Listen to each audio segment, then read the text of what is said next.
Continuamos con el libro Jesús de Nazaret de Joseph Ratzinger, Benedicto XVI. Preludio. Los relatos de la infancia. Prólogo. Por fin puedo poner en manos de las lectoras y de los lectores el pequeño libro largamente prometido sobre los relatos de la infancia de Jesús. No es un tercer volumen, sino una especie de pequeño vestíbulo de entrada a los 2 volúmenes sobre la figura y el mensaje de Jesús de Nazaret que le han precedido. Aquí he tratado ahora de interpretar, en diálogo con exégetas pasados y presentes, lo que Mateo y Lucas relatan sobre la infancia de Jesús al comienzo de sus evangelios. Albergo el convencimiento de que una recta interpretación debe proceder en 2 pasos. Por un lado, hay que preguntarse qué querían decir los respectivos autores en su tiempo con su texto, el componente histórico de la exégesis. Pero no es suficiente dejar el texto en el pasado y así archivarlo con lo ya pretérito. La segunda pregunta del recto intérprete ha de ser esta: ¿es verdad lo dicho? ¿Me atañe? Y de ser así, ¿cómo?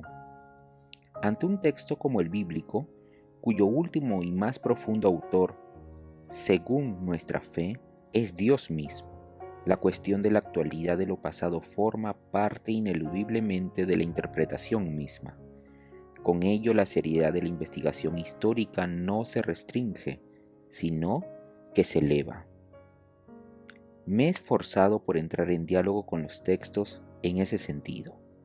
Al mismo tiempo soy consciente de que ese diálogo, en el que se entreveran el pasado, el presente y el futuro, nunca puede terminar y de que toda interpretación queda por detrás de la grandeza del texto bíblico. Espero que a pesar de sus límites este pequeño libro pueda ayudar a muchas personas en su camino a Jesús y con Jesús. Castel Gandolfo, en la festividad de la Asunción de María al cielo, del 15 de agosto del año 2012. Joseph Ratzinger, Benedicto XVI. Capítulo 1. ¿De dónde eres tú? Juan capítulo 19, versículo 9. La pregunta por la procedencia de Jesús como pregunta por su ser y su misión. En mitad del interrogatorio a Jesús, Pilato hace inesperadamente esta pregunta al acusado: ¿de dónde eres tú? Los acusadores habían dramatizado su petición de sentencia de muerte para Jesús, declarando que ese Jesús se había hecho a sí mismo Hijo de Dios, un crimen que la ley castigaba con la pena de muerte. El ilustrado juez romano, que ya había expresado su escepticismo en la pregunta por la verdad, Juan capítulo 18, versículo 38, habría podido considerar ridícula esa pretensión del acusado. Sin embargo, se sobresaltó. El acusado había dicho antes que él era el rey, pero que su reino no era de aquí. Juan capítulo 18, versículo 36. Y después había aludido a una misteriosa procedencia y a una misteriosa finalidad al decir: para eso he nacido y para eso he venido al mundo, para dar testimonio de la verdad. Juan capítulo 18, versículo 37. Al juez romano, todo esto tenía que parecerle un desvarío, y sin embargo no podía sustraerse a la misteriosa impresión que le producía ese hombre, tan distinto de otros que él ya conocía como combatientes contra el dominio romano y por la restauración del reino de Israel. El juez romano pregunta: ¿de dónde es Jesús?, para entender quién es realmente y qué pretende. La pregunta sobre el origen de Jesús como pregunta por su procedencia interior y así por su verdadera naturaleza surge también en otros pasajes decisivos del Evangelio de Juan, e igualmente desempeña un cometido en los Evangelios sinópticos. Tanto en Juan como en los sinópticos se halla bajo una peculiar paradoja. Por un lado, habla contra Jesús y contra la misión que afirma tener el hecho de que se sabe perfectamente cuál es su procedencia. No viene en modo alguno del cielo, del Padre, de arriba, como él dice en Juan capítulo 8, versículo 23. No, sabemos quién es su Padre y quién es su Madre. ¿Cómo puede afirmar ahora, yo he bajado del cielo? Juan capítulo 6, versículo 42. Los sinópticos relatan una disputa muy parecida en la sinagoga de Nazaret, el pueblo de Jesús. Jesús no había interpretado las palabras de la Sagrada Escritura de la forma acostumbrada, sino que con una potestad que superaba los límites de toda interpretación, las había referido a sí mismo y a su misión, en Lucas capítulo 4, versículo 21. Los oyentes, cosa totalmente comprensible, se sobresaltan por el modo en que emplea la Escritura, por su pretensión de ser, Él mismo, el punto de referencia interior y la clave para interpretar las palabras sagradas. El sobresalto dio paso a la oposición. ¿No es este el carpintero, el hijo de María y el hermano de Santiago, José, Judas y Simón? ¿No están también sus hermanas entre nosotros? Y se escandalizaron de él. En Marcos capítulo 6, versículo 3. Se sabe muy bien, en efecto, quién es Jesús y de dónde es, uno de tantos. Es como cualquiera de nosotros. Su pretensión solo puede ser una arrogancia. A ello se añade que Nazaret no era un lugar para el que se hubiera formulado semejante promesa. Juan cuenta cómo Felipe le dijo a Natanael: hemos encontrado a aquel de quien escribieron Moisés en la ley y también los profetas, a Jesús de Nazaret, el hijo de José. La respuesta de Natanael es conocida: ¿de Nazaret puede salir algo bueno? Juan capítulo 1, versículo 45. La normalidad de Jesús, el obrero provinciano, no parece esconder ningún misterio. Su procedencia muestra que no es distinto de los demás. Pero hay también un argumento inverso que se esgrime contra la autoridad de Jesús, concretamente en la disputa a propósito del ciego de nacimiento que había recobrado la vista.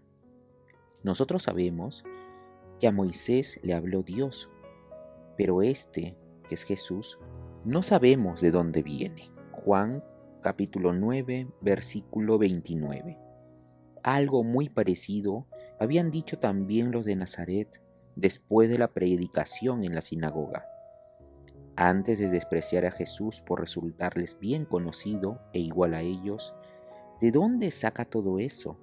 ¿Qué sabiduría es esa que le ha sido dada? ¿Y esos milagros que realizan sus manos? Marcos capítulo 6, versículo 2. También aquí la pregunta es esta: ¿de dónde? Aun cuando a continuación se despacha con la referencia a sus parientes. El origen de Jesús es al mismo tiempo algo que se sabe y que no se sabe, aparentemente fácil de esclarecer y sin embargo no resuelto. En Cesarea de Filipo, Jesús preguntará a sus discípulos: ¿quién dice la gente que soy yo? ¿Y vosotros, quién decís que soy yo? Marcos capítulo 8, versículo 27. ¿Quién es Jesús? ¿De dónde es? Esas dos preguntas son inseparables. Los 4 evangelios no pretenden en realidad más que responder a esas preguntas. Están escritos para darles respuesta. Cuando Mateo comienza su evangelio con la genealogía de Jesús, quiere plantear ya desde el principio en sus justos términos la pregunta por el origen de Jesús. La genealogía está allí como una especie de título de todo el evangelio. Lucas, por su parte, ha colocado la genealogía de Jesús al comienzo de su actuación pública, casi como una presentación pública de Jesús, para responder a la misma pregunta con otros acentos y anticipándose a lo que después despliega todo el Evangelio. Tratemos, pues, de entender mejor la intención de fondo de ambas genealogías.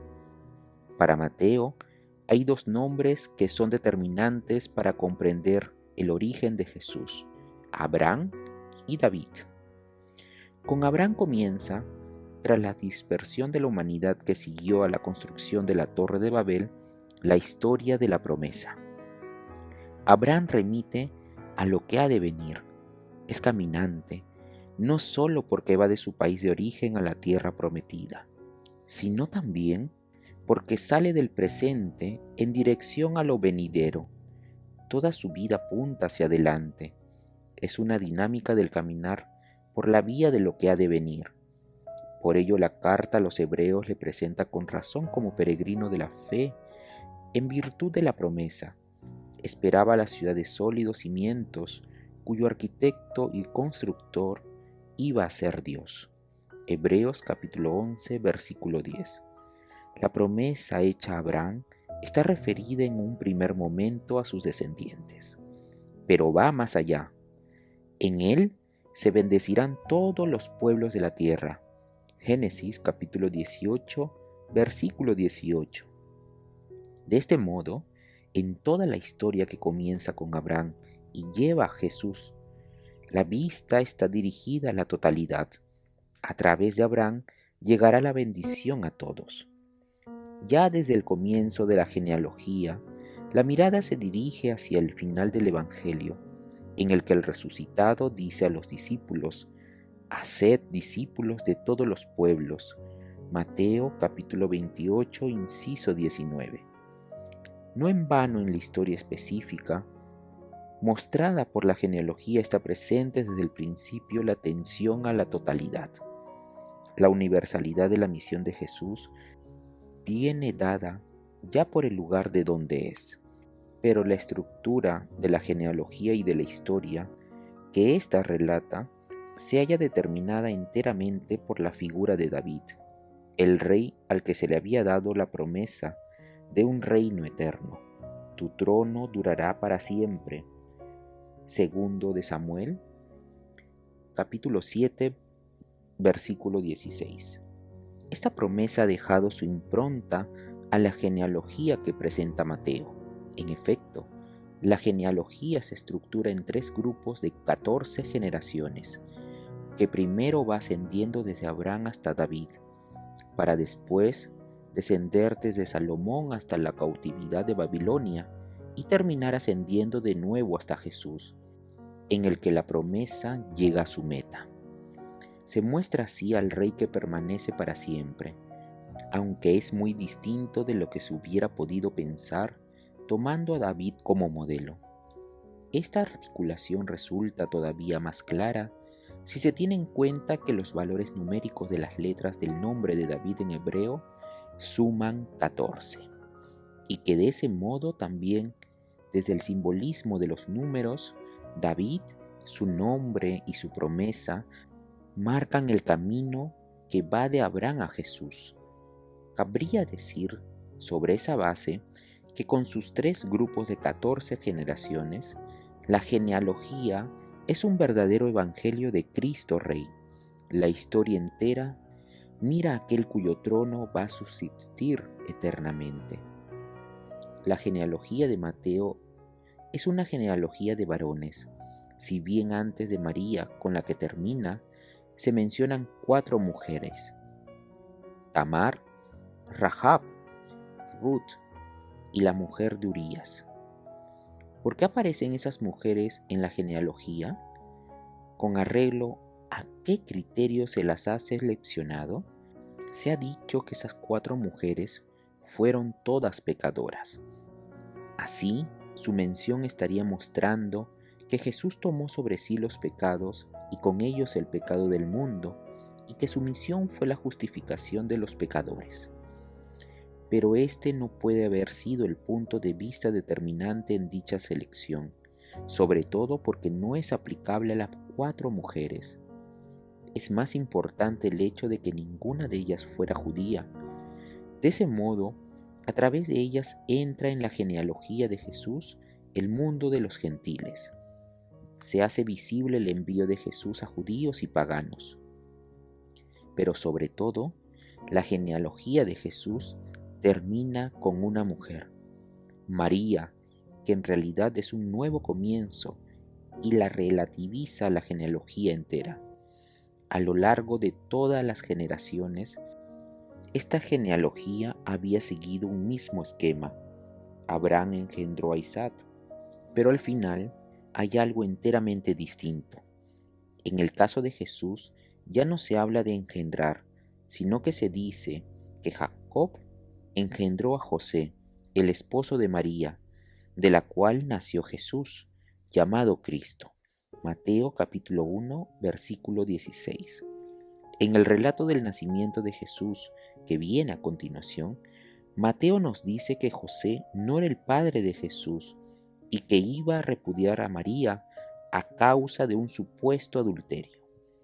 En ese momento se le dice, la criatura que hay en ella viene del Espíritu Santo. Mateo capítulo 1, versículo 20. Así, la última frase le da un giro a toda la genealogía.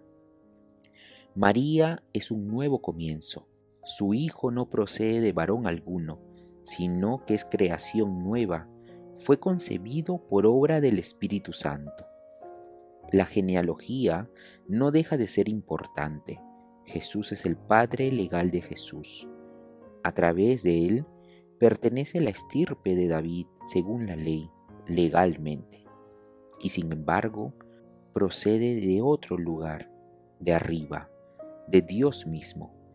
El misterio del lugar de origen de Jesús, de su doble origen, nos sale al encuentro de forma totalmente concreta.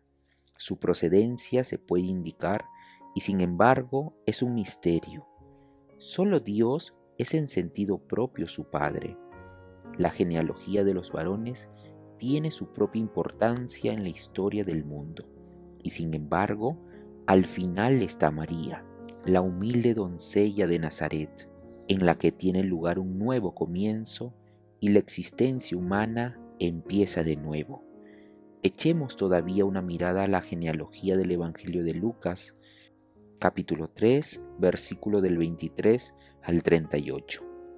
Llaman la atención varias diferencias respecto de la serie de antepasados que nos ofrece San Mateo.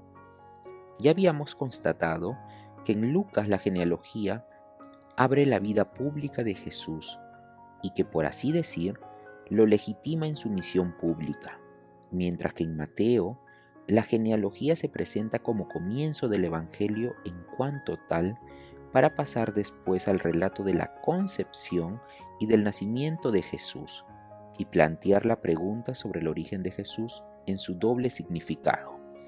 Es llamativo que Mateo y Lucas solo coincidan en unos pocos nombres. No comparten ni siquiera el nombre del padre de José. ¿Cómo explicarlo? Al margen de elementos tomados del Antiguo Testamento, ambos autores han trabajado con tradiciones cuyas fuentes no podemos reconstruir. Me parece enteramente superfluo hacer hipótesis al respecto. Para ambos evangelistas, lo más importante no son los nombres concretos, sino la estructura simbólica en la que se presenta el lugar de Jesús en la historia. Su estar entrelazado con los caminos históricos de la promesa y el nuevo comienzo que, paradójicamente, caracteriza su procedencia junto con la continuidad de la actuación histórica de Dios. Otra diferencia consiste en que Lucas, a diferencia de Mateo, no asciende desde los comienzos, desde la raíz, hasta el presente, hasta la copa del árbol genealógico, sino que a la inversa, desciende desde la copa que es Jesús hasta las raíces, aunque ciertamente lo haga para terminar mostrando que la raíz última no está abajo, sino en la altura, pues Dios es quien se halla en el principio de la existencia humana. Enoc vino de Set, Set de Adán, Adán de Dios. Lucas capítulo 3, versículo 38. Mateo y Lucas tienen en común que la genealogía termina y se corta en José. Jesús al empezar tenía unos 30 años y se pensaba que era hijo de José. Lucas capítulo 3, inciso 23. Legalmente pasaba por hijo de José, nos dice Lucas. La procedencia real de Jesús ya nos las ha descrito antes en los 2 primeros capítulos de su Evangelio, mientras que Mateo da a su genealogía una clara estructura teológico-simbólica con 3 series de 14 elementos. Lucas coloca sus 76 nombres sin ninguna articulación reconocible externamente. Sin embargo, también aquí cabe reconocer una estructura simbólica del tiempo histórico. La genealogía contiene 11 grupos de 7 miembros. Tal vez Lucas conocía el esquema apocalíptico que articula la historia universal en 12 periodos y al final consta de 11 veces 7 generaciones. De ese modo, aquí se estaría dando a entender, sin llamar nada la atención, que con Jesús ha llegado la plenitud de los tiempos, que con Él rompe la hora decisiva de la historia universal. Él es el nuevo Adán, que vuelve a proceder de Dios, pero más radicalmente que el primero, ya que no solo ha recibido el hálito de Dios, sino que es realmente su Hijo. Si en Mateo la promesa davídica deja su impronta en la estructura cronológica simbólica, Lucas desea mostrar, retrocediendo hasta Adán, que en Jesús la humanidad comienza de nuevo. La genealogía es expresión de una promesa que concierne a la humanidad entera. En este marco, es digna de mención otra lectura de la genealogía lucana que encontramos en San Ireneo.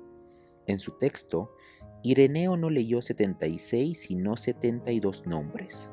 El número 72 o 70 era el de las naciones del mundo, derivado de Éxodo capítulo 1 versículo 5, un número que aparece en la tradición lucana de los 72 o 70 discípulos que Jesús puso al lado de los 12 apóstoles. Ireneo escribe: por eso Lucas muestra que la genealogía, que va desde la concepción del Señor hasta Adán, comprende 72 generaciones. Une el final y el principio y hace ver que Jesús recapitula en sí todas las naciones que se dispersaron a partir de Adán y todas las lenguas, es más, el género humano como tal. Por eso San Pablo dice que Adán es el tipo de aquel que ha de venir. Aunque en el texto original de Lucas no aparece en este lugar el simbolismo de los 70, sobre el que se basa el exégesis de San Ireneo, sí que la intención real de la genealogía lucana se ha captado correctamente con esas palabras. Jesús asume en sí la humanidad entera, la historia entera de la humanidad, y le da un nuevo y decisivo giro hacia una nueva existencia humana.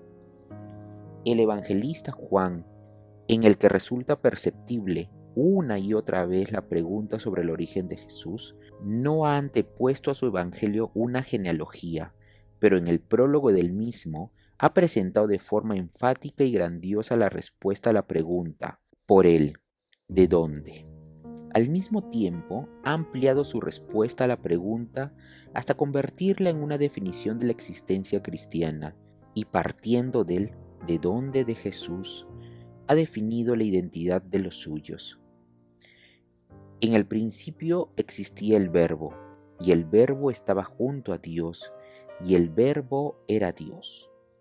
Y el Verbo se hizo carne y acampó entre nosotros. El hombre, Jesús, es el acampar del Verbo, del Logos divino eterno en este mundo. La carne de Jesús, su existencia humana, es la tienda de campaña del Verbo.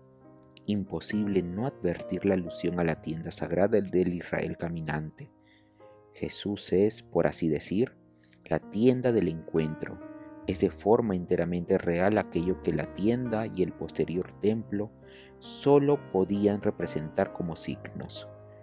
El origen de Jesús, su de dónde, es el principio mismo, el fundamento primigenio del que todo procede, la luz que hace del mundo, cosmos, un todo ordenado.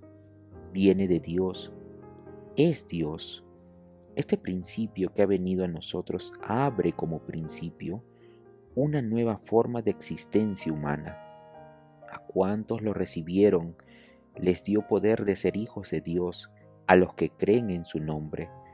Estos no han nacido de sangre, ni de deseo de carne, ni de deseo de varón, sino que han nacido de Dios. Una parte de la tradición manuscrita lee esa frase no en plural, sino en singular. El que no ha nacido de sangre, en ese caso con la frase, se convertirá en una clara referencia a la concepción y el nacimiento virginales de Jesús. Quedaría entonces subrayado de forma concreta una vez más el hecho de que Jesús es Dios, en el sentido de la tradición acreditada en Mateo y Lucas. Pero esa es solo una lectura secundaria. El texto auténtico del Evangelio habla aquí con toda claridad de quienes creen en el nombre de Cristo y de ese modo reciben un nuevo origen. No obstante, resulta innegable la referencia a la confesión del nacimiento de Jesús de la Virgen María. Quien cree en Jesús entra a través de la fe en el origen propio y nuevo de Jesús, recibe ese origen como suyo. De por sí, todos esos creyentes han nacido primero de la sangre y de deseo de varón, pero la fe les da un nuevo nacimiento. Entran en la procedencia de Jesucristo, la cual pasa a ser así su propia procedencia desde Cristo, porque la fe en Él ahora han nacido de Dios. De ese modo, Juan ha resumido de nuevo el significado más profundo de las genealogías y al mismo tiempo nos ha enseñado a entenderlas como interpretación de nuestro propio origen, de nuestra verdadera genealogía, de la misma manera que al final las genealogías se interrumpen, porque Jesús no fue engendrado por José, sino que nació de la Virgen María de forma enteramente real por obra del Espíritu Santo. Así también cabe decir de nosotros que nuestra verdadera genealogía es la fe en Jesús, quien nos da una nueva procedencia, nos hace nacer de Dios.